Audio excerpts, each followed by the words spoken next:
Ya, alhamdulillah kita lanjutkan pertanyaan berikutnya. Ustadz, sekarang sedang tersebar tentang seseorang yang dalam disertasinya menghalalkan sebuah kemaksiatan dan yang semisalnya, ya, dengan menafsirkan perkataan milkul yamin dalam Al-Quran. Nah, ini bagaimana sebenarnya tafsir yang sebenarnya dari milkul yamin ini? Sebab ada orang juga yang membantahnya dengan mengatakan tentang perbudakan itu Islam telah menghapuskan perbudakan tersebut. Ini bagaimana yang sebenarnya dari tafsir hal-hal tersebut? Ya,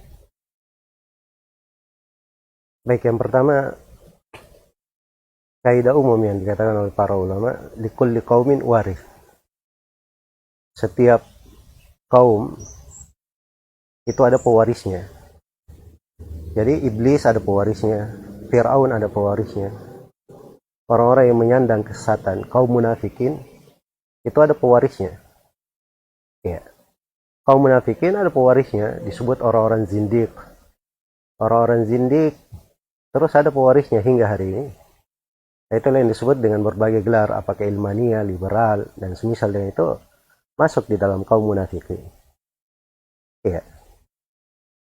Dahulu itu ada seorang yang bernama Ibn Arabi, mulhid. Dia menulis buku judulnya Imanu Fir'aun, keimanan Fir'aun. Jadi bagi dia Fir'aun itu seorang mukmin. Ya. Itu Masya Allah ya. Lalu umat Islam siapapun dari orang yang baca Al-Quran, dia tahu Fir'aun adalah kafir yang mengaku dirinya sebagai Tuhan, dan Nabi Musa memang diutus untuk mendakwainya, dan dia tetap di atas kekafirannya. Dan pemikiran Ibn Arabi ini terwarisi. Tahun 90-an itu ada yang buat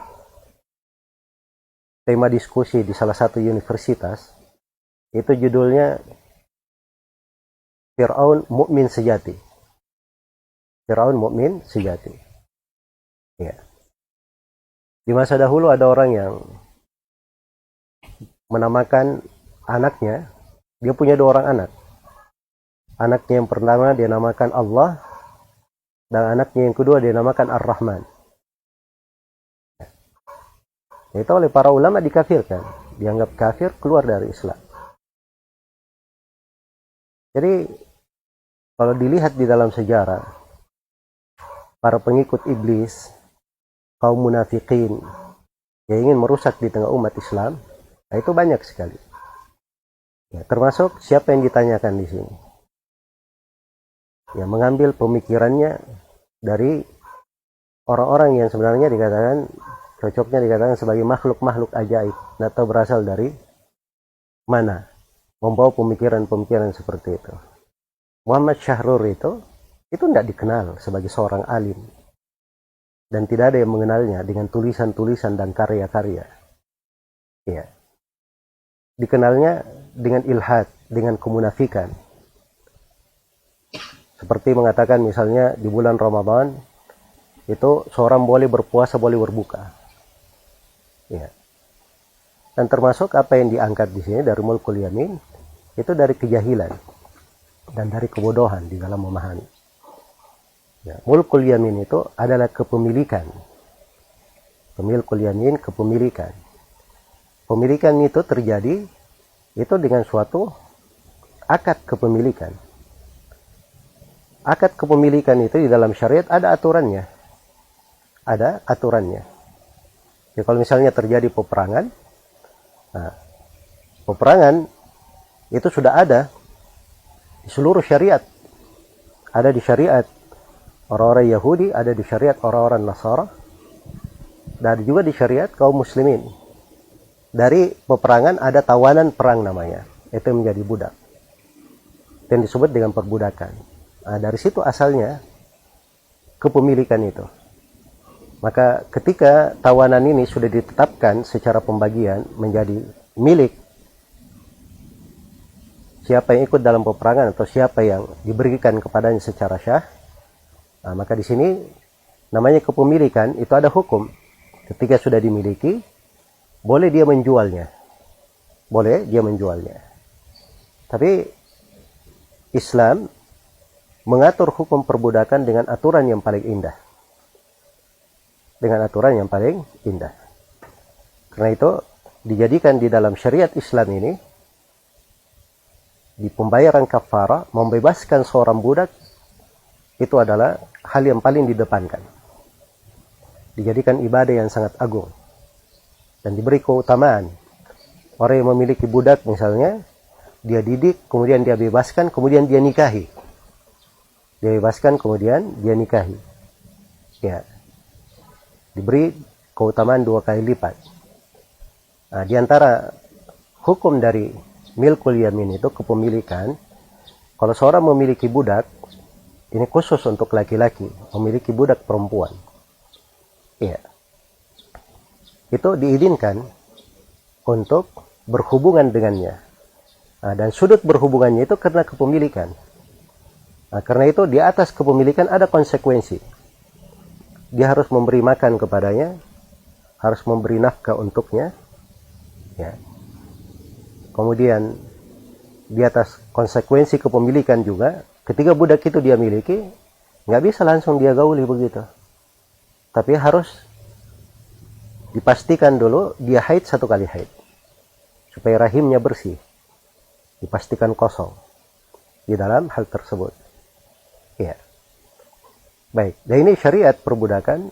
Syariat berlaku hingga hari kiamat. Karena itu kalau ada yang membantahnya bahwa Islam menghapus perbudakan, itu dari kejahilan. Nah, itu namanya membantah kemunafikan dengan kemunafikan juga.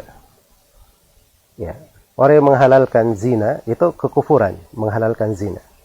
Mengatakan perbudakan dihapuskan, itu juga kekufuran. Sebab sama-sama mengingkari syariat Islam. Ya. Dan dari,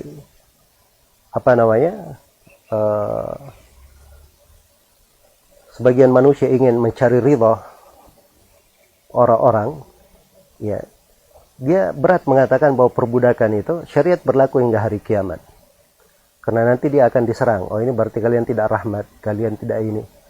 Akhirnya dia berkata bahwa perbudakan dihapus dalam agama. Dan ini keliru. Perbudakan itu syariat ada di semua agama. Ada di agama Yahudi, ada di agama Nasrani, ada di agama Islam, ada di semua agama. Iya. Ada di semua agama. Islam datang dengan bentuk syariat yang lebih indah dan lebih agung lagi. Dan itulah sebagiannya yang saya terangkan. Karena itulah menafsirkan mulkul yamin dengan penafsiran yang disebutkan tadi, itu kadang dia masuk ke dalam bentuk menghalalkan apa yang diharamkan oleh Allah. Dan kaum munafikin mainnya di situ. Jangan menyangka bahwa oh ini dia ini kurang paham, tidak mengerti. Orang yang dikatakan kurang paham, tidak mengerti itu orang yang belajar, dia ingin kebaikan, orangnya misalnya tidak ada aneh-aneh, kemudian dia salah menafsirkan, ini dikatakan dia jahil, kita ajari. Tapi kalau orang dasarnya adalah dia biasa mencela Allah dan Rasulnya, membuat keanehan-keanehan di dalam agama, ya, apalagi yang bersangkutan ini dinisbatkan kepadanya suatu media, ya, di Facebook, dan di Facebook itu dia berkata bahwa nama saya itu tidak cocok sebagai hamba Allah, saya mau ganti jadi teman Allah saja. Nah, ini kekafiran, naudzubillah. Ya, artinya dia ingin menjadi syirikat bagi Allah Subhanahu wa taala. Itu kekafiran dan kesyirikan sekaligus. Ya, mengkritik dari syariat. Maka orang yang seperti ini tidak dikatakan dia ini keliru, jahil, tidak. Tapi ini adalah munafik dengan kemunafikan akbar, yang ingin merusak di tengah umat Islam. Ya. Dan ini kejadian menghalalkan zina dengan gaya seperti ini bukan terjadi dari tulisan dia saja. Saya sudah lama membacanya dari tahun 90-an. Pernah dibagi-bagi di jalan, ya, bahwa Islam itu membolehkan zina dengan dalil itu ayat di surah Al-Mu'minun. Ya.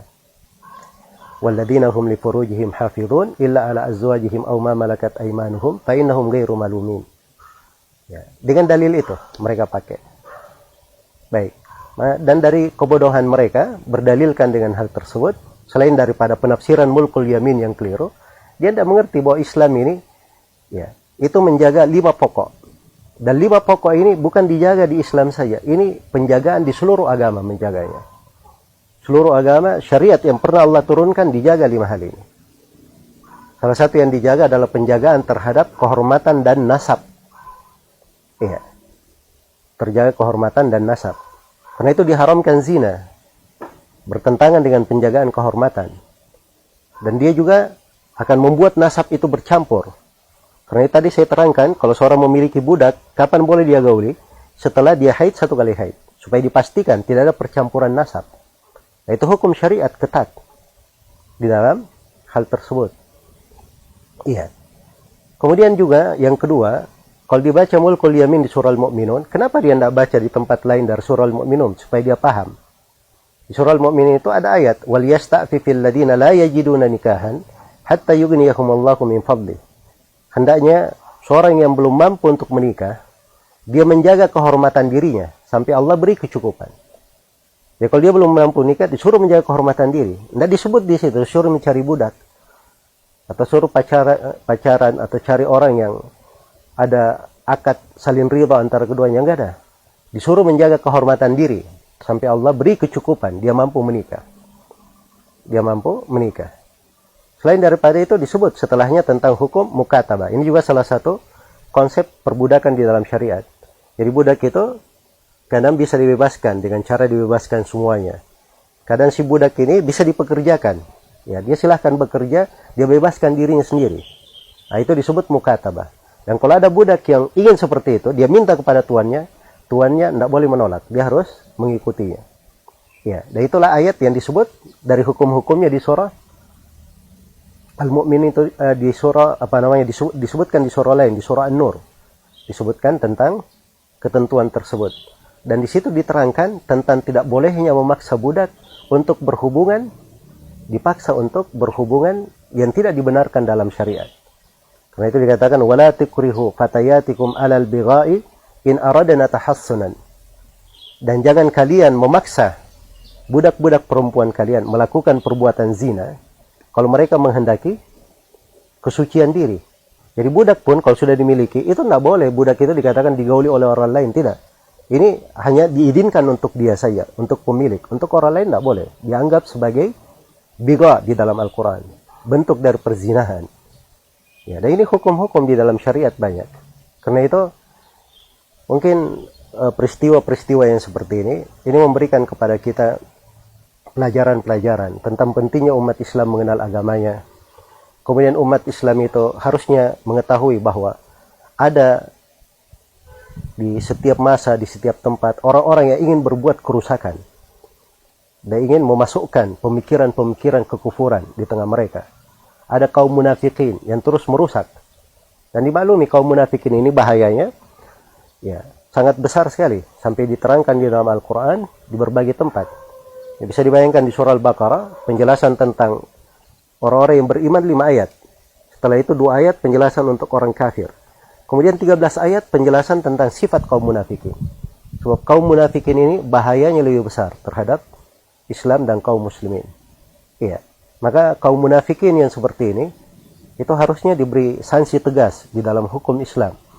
Karena itu Umar bin Khattab radhiyallahu taala anhu ketika muncul ada orang-orang yang berbicara tentang ayat Allah tanpa ilmu seperti Sabiq bin Asal, dia bicara tentang tafsir tanpa ilmu. Ini bukan munafik, ini orang yang menyimpang. Tidak disebut munafik dia, tapi menyimpang. Bersamaan dengan itu Umar memanggilnya. Kemudian mencambuknya dalam kisah yang masyhur. Dicambuk sampai dia pingsan. Kemudian dipenjara sampai dia sembuh, didatangkan lagi, dicambuk sampai dia pingsan, dipenjara. Ya, kemudian didatangkan lagi ketika dia sembuh, dicambuk sampai pingsan, dipenjara, didatangkan lagi. Barulah Sabiq berkata, "Wahai Amirul Mukminin, kalau kamu ingin membunuh saya, perbaiki cara membunuhnya.